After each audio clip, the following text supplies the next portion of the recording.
a terrible loss of a legend, Battle Beast open yet another new chapter, and Megadeth do not surprise their fans in the best possible way. Metal is life and well, so let's see what keeps it going today. Here you go. For Rainbow fans.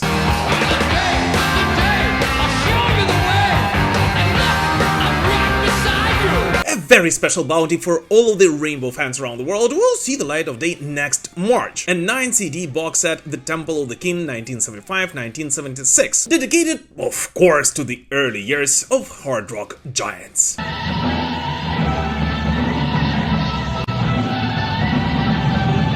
This box set will be the most comprehensive collection of the first 2 years of Rainbow to date. This set consists of the first 2 studio albums, Richie Blackmore's Rainbow and Risen, remastered by Andy Pierce and Matt Wortham, extended records of the 3 shows in Germany in 1976, and of course lots of rarities, like for example rehearsal tapes, early versions of the songs, or a 24-page booklet with lots of early photos.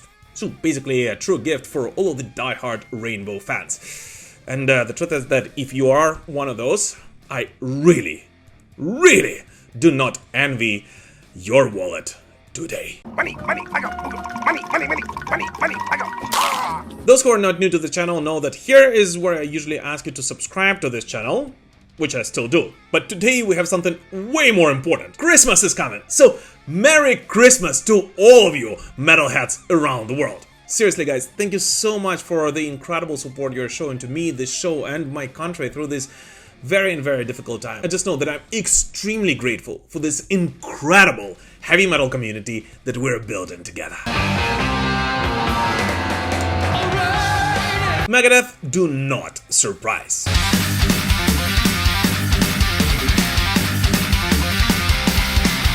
Thrash metal legends Megadeth released Let There Be Shred, the 3rd single from their upcoming final self-titled studio album. And this song serves somewhat of a homage to Megadeth's life legacy, specifically spotlighting the band's trademark speed, precision, and guitar-driven intensity, as well as of course paying tribute to the early days of Megadeth, and specifically in its official video, directed by Keith J. Lemon. Smash my guitar, let there be shred. And here's the thing, I do understand that whatever I say about Megadeth will be met with criticism by the fans, and it's absolutely okay, that's exactly what happens with every major band. But the truth is that, well, it's no secret that I liked the first single to the new album. I wasn't too crazy about it, but I did like it. For some weird reason, I did not really understand the second song released. Well, I don't even know why. But the truth is that this 3rd single simply tore me apart! And let there be shred! And no, by any means Megadeth did not really bring anything new to thrash metal, or did not reinvent the wheel, which was invented back in the 1980s, partially by them. And instead they're clearly paying homage to the Killing Is My Business and Business Is Good era, but they do it so freaking tastefully that when I first heard it, I actually had to go to my YouTube settings to check if it was not sped up. That's how incredible the guitar parts are on this song.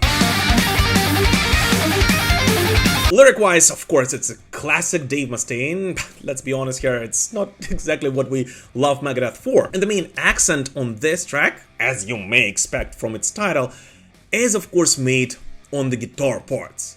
And if you ask me, they're simply flawless from the very beginning until the very end, both in the riffage and the incredible solos done by Te Amo Mentisare. So yes, if you ask me, this is the song that made me freaking excited about the upcoming album. And by the way guys, in case if you lived under the rock for the last couple of months, the upcoming self-titled album is scheduled for release on January 23rd and will be supported by a global farewell tour, which the band expects to run for 3 to 5 years before officially calling it a day. And from the first 3 singles released so far, well, it looks like on this album Megadeth are really trying to kind of cover their entire legacy, incorporating the different eras of Megadeth in different songs, which in my opinion is actually a perfect way to end the chapter of this legendary band, which no matter what will forever be remembered as loud, fast, and unapologetically shred heavy. And by the way, guys, what do you personally think about this latest single? Please let us know in the comments. I'm actually really curious to find out, and especially if you are a diehard Megadeth fan. And by the way, please don't hate me for what I said about the previous single. Okay? And here, a huge shout out and a thank you to all my patrons and all of the YouTube channel members. Guys, it is thanks to you and thanks to everyone who purchases Metal Pilgrim merch, including our Christmas design, that this channel is able to exist. So, from the bottom of my heart, thank you to each and every one of you. And by the way, there is actually already a special video on the dark side of Yannick Gers this time, which should be available to all of you already, so definitely do not miss. And by the way, if you would still like to get some Metal Pilgrim merch this holiday season, there's still time to do that, and I'll be more than happy to send it pretty much anywhere across the world, and you can order it via a link in the description to this video. But the most important thing is that thank you to each and every one of you. Another mega tour.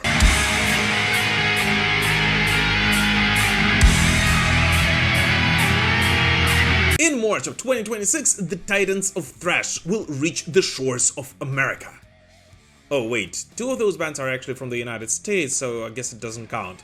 But anyways, this week Testament officially announced the details of their Thrash of the Titans USA tour, on which they will embark with such bands as Overkill and Destruction. And so this yet another mega tour will launch on March 14th with a show in Portland, Oregon, and after almost a month on the road and 20 gigs across the United States, will end on April 10th with a show in Berkeley, California. And according to the bands, it's not going to be just a tour, but rather a celebration of a decades-long friendship between the 3 bands, shared moments of history and respect that they pay to each other. Or, in other words, simply a kick-ass lineup and an incredible gift for all of the thrash metal fans of North America. The end of an era at Battle Beast.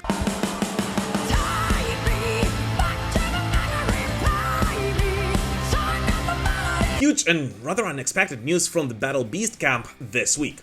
Well, unexpected at least for me. But on Monday, the band announced that longtime frontwoman Noora Louhimo has officially parted ways with Battle Beast in order to concentrate on her solo career. And this split, despite the whole fact that many fans and many of my friends in the industry actually said that they were kind of expecting this for a while now. Well, I don't know, maybe I'm a slowpoke or whatever, but actually came as a huge shock, at least for me. And no matter what, it does mark an end of an era for Battle Beast. The era that defined the band's modern sound and global success.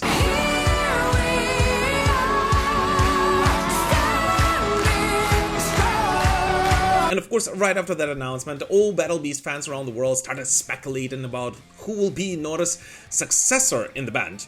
Yeah, they didn't have a chance to do that for too long, as just 2 days after that, Battle Beast revealed they already have a new singer stepping in, Marina Latorraca, who is best known for her work with Phantom Elite and the symphonic metal project Exit Eden, and brings a strong mix of power metal vocals, melodic control, and modern metal versatility. So basically exactly what Battle Beast need.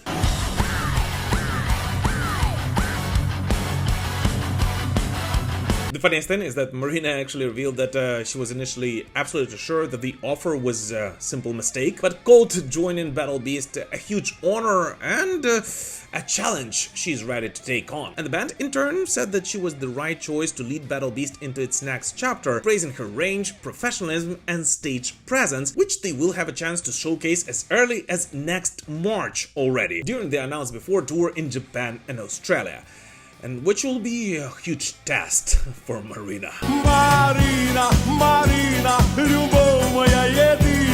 But here's the thing, I actually happen to know Marina a little bit, and she was a guest on the show some time ago, and I gotta say that she's a great professional, and I'm sure that she will do amazingly well at any band she joins. So from the bottom of my heart, I wish all the best to Marina and Battle Beast, and of course to Noora Louhimo, and I'm kind of waiting to see what kind of a special solo surprise she's ready to give to her fans.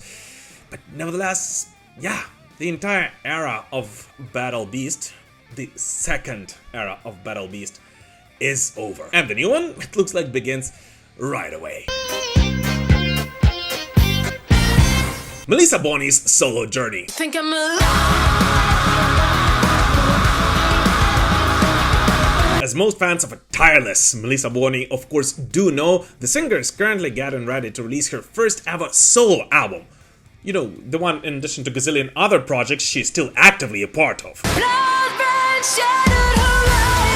And so, in honor of that album, and in honor of the fact that Melissa has been a guest on the show several times before, in this week's Metal Chat, let's welcome nobody else but Melissa herself. I think it's rather interesting how in the last couple of years, several powerful women in metal have gone on a solo journey instead of or in addition to being a part of a major band, right? I mean, we had Charlotte Wessels, we have Alyssa Weiglas, who just left Arch Enemy. Now you're going solo, but for now at least, in addition to your current project. Yeah, in addition. Yeah, but do you think there is a pattern here, and maybe there is a reasoning behind it? Do you think the industry kind of pushes for this in one way or another, or not? I don't know, to be honest. I've noticed that there's a lot of artists going solo, like female musicians going solo. I don't know if there's if there's a particular reason for it coming from the music industry, or just a desire to explore. I mean, we all have our own reasons. You mentioned Charlotte. There was clearly a reason for her to do this the way she did.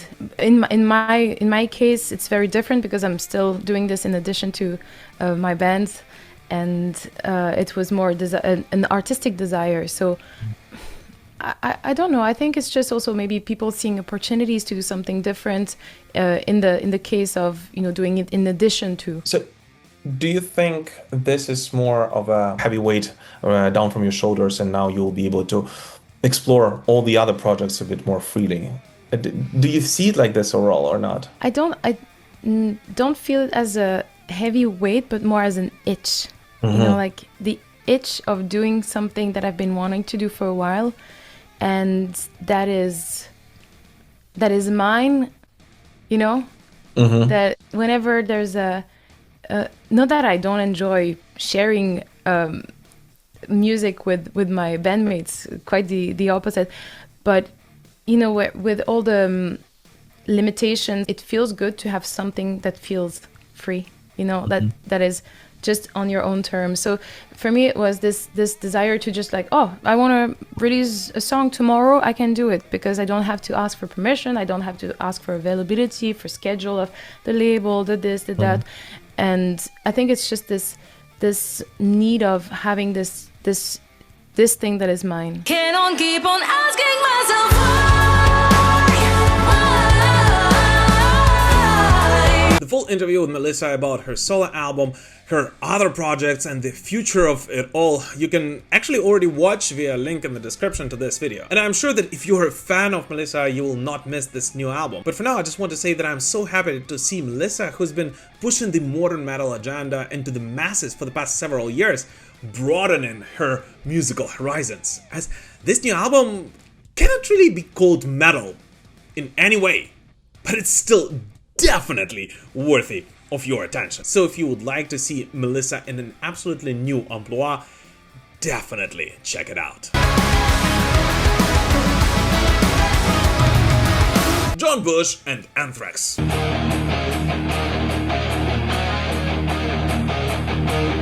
The US power metal legends Armor Saints frontman John Bush performed his first ever solo gig this week. Like, the first in his entire career. And I was actually rather shocked, and I had to double check it, and apparently that's true. It was John Bush's first ever solo performance. And so this December 13th at the iconic Whiskey A Go Go in West Hollywood, California, Bush did a special show dedicated to his stint in the other metal legends Anthrax, whom, just a reminder, he did lead vocals for from 1992 to 2005 and from 2009 to 2010. And for this event, Bush actually compiled quite an awesome lineup, which included his longtime Armored Saint bandmate Joe Vera on the bass, former Overkill, Flotsam and Jetsam and Toxic drummer Jason Bittner, and the guitar duo of former Violence and Machine Head Phil Demmel, and former Adrenaline Mob Mike Orlando. So basically compiled a mini supergroup for himself. I'm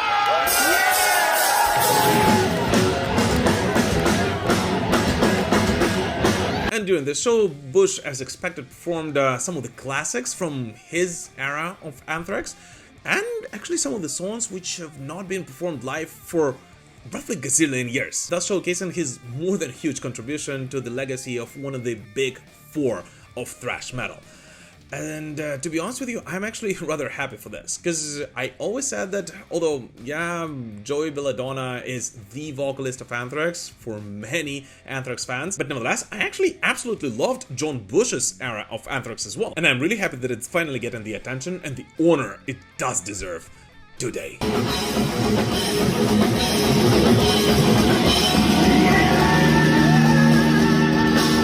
A terrible tragedy in the metal world. Go to black, go to black, go to black. Spinal Tap! This is one of those stories that still doesn't feel real. Legendary filmmaker Rob Reiner, best known to the metal world as the director of cult mockumentary This Is Spinal Tap, and his wife Michelle Zinger Reiner were found murdered in their Los Angeles home, with authorities later on confirming both deaths were caused by multiple sharp force injuries, and their son being arrested in a suspicion to alleged connection with the killings, which of course is a simply devastating and a deeply unsettling tragedy, which has shaken far more than just Hollywood. For metal fans, Rob Reiner wasn't of course just a famous director. He was the man who captured the soul, absurdity, ego, and unintentional comedy of heavy metal touring better than anyone ever has. Because the truth is that This Is Spinal Tap isn't just a cult film.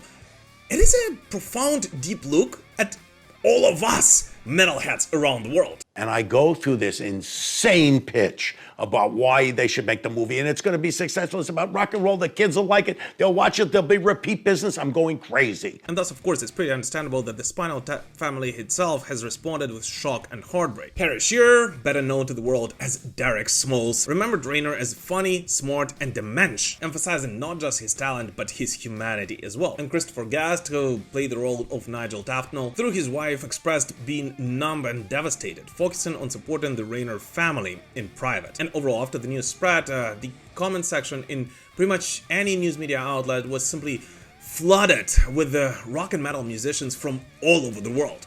Like literally from Mike Portnoy to Rob Halford, with all of those countless artists and fans echoing the same sentiment. Spinal Tap wasn't a parody. It was recognition, a mirror held up to the metal world that somehow made it stronger rather than weaker. And the loss of the legendary mastermind behind it is simply devastating for all of us.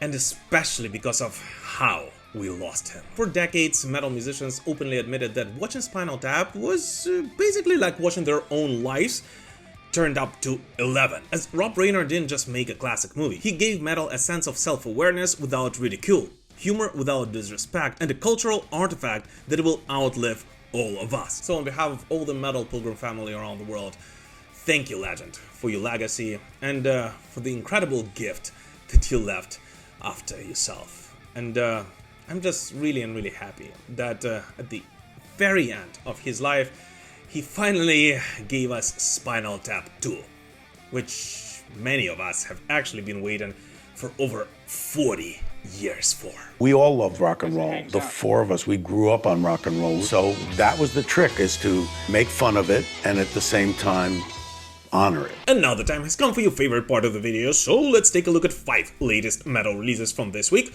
which although did not get their own segments in this video, are still definitely worthy of your attention. Finnish metal icons Amorphis released Crowned in Crimson, a powerful and emotional charged new single that also serves as the main theme song for the upcoming action film Son of Revenge: The Story of Kalevala, premiering January 16th next year. The track features striking father-daughter vocal interplay between frontman Tommy Johansson and his daughter Iida, blending sweeping melodies with cinematic dynamics that echo the band's signature sound.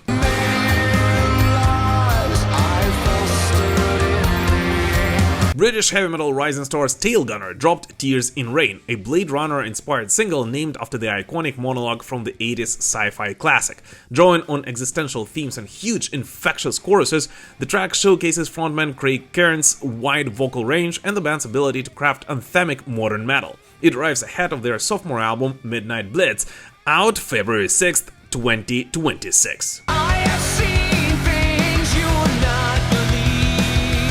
rock veteran John Corabi released his solo title track New Day, offering the first official preview from the forthcoming debut solo album New Day, due April 24th, 2026 via Frontiers Music. The song combines classic hard rock with melodic hooks and retro influences, and Corabi describes it as a positive, life-affirming anthem about embracing change and letting go of complaints.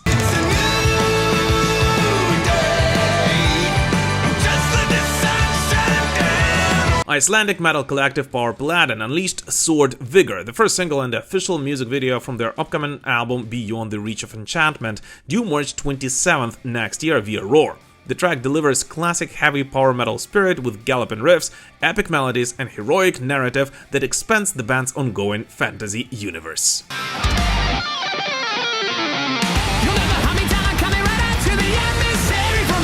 New heavy metal supergroup Axe Dragger, featuring original Pantera singer Terry Glaze, Fu Manchu's Bob Balch, Dark Funeral's Frederick Isaacson, and Axe Pentagram drummer Pete Campbell, released their self-titled debut single Axe Dragger. The old-school metal stomp combines nimble riffs and soaring vocals about battling demons and commanding the stage, and precedes their self-titled debut album due in spring 2026.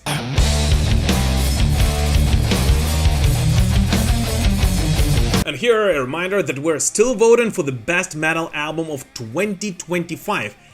And the competition between some records is fierce. So if you haven't voted for a while, definitely stop whatever you're doing, head down via the link in the description to this video and cast your vote for what you believe is the best metal album of this year. And next week already, we will reveal the winner. Journey on The Voice.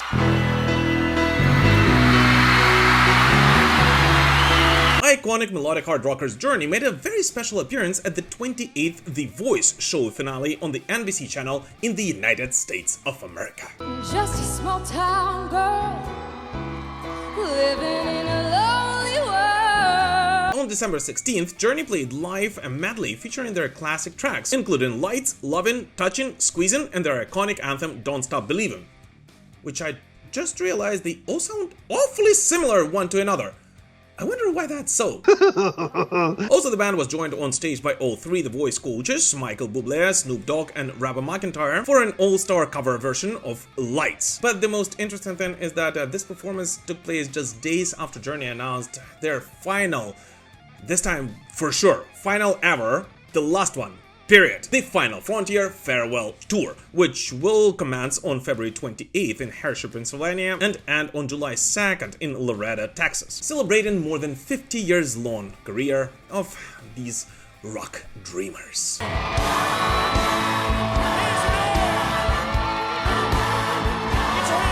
Forbidden extremist metal. Belarus post-Black Doom metalist Dymna Lotva were officially deemed extremists at their homeland. Congratulations! Congratulations! As the band explained on their social media pages, a Belarus court ruled that the music and concert videos of Dymna Lotva should be considered extremists, including the live footages from the band's show at the Prophecy Fest in 2023 in Balve, Germany, for a distribution of which, from now on, you can actually go to jail in Belarus.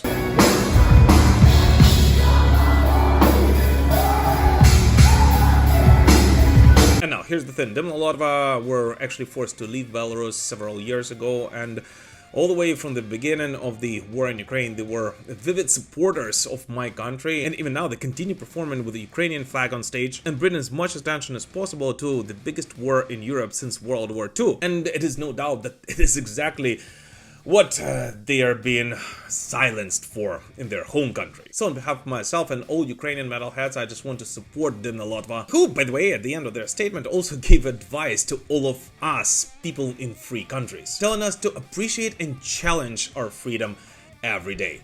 And just want to remind you guys that no matter what, you will always be welcome to perform at the stages in countries which do value exactly that.